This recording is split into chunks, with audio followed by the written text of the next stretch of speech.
dernière opération sur les fractions, c'est la division. Alors, diviser revient à multiplier par son inverse. On l'apprend par cœur, ça. Donc, par exemple, l'expression grand A, c'est 3 divisé par 2. Si je dois diviser par 2, je sais que ça revient à multiplier par l'inverse de 2.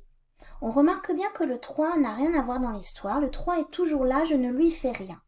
La seule chose que je change, c'est ce diviser par 2. Ça revient à multiplier par l'inverse de 2.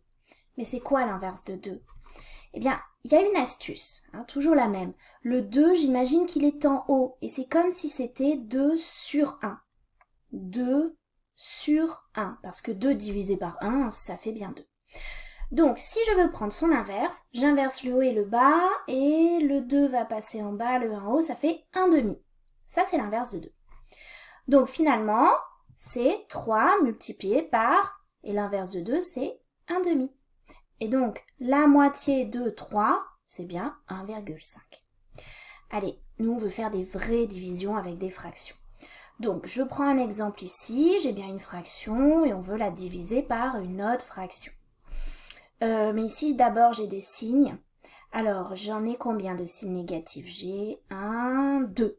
2, c'est pair, donc le résultat de tout ça va être positif. Donc, finalement, hop, plus d'histoire de signes dans mes calculs.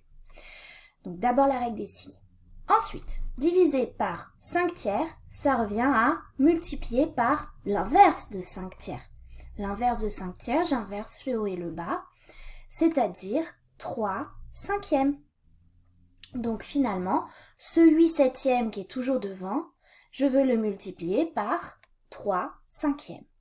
Et ça, c'est une multiplication, je sais gérer les multiplications.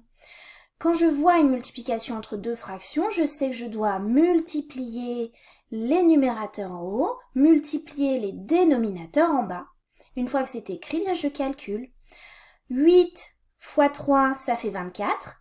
7 fois 5, ça fait 35. Donc 24 sur 35, et je sais qu'en plus, cette fraction est irréductible.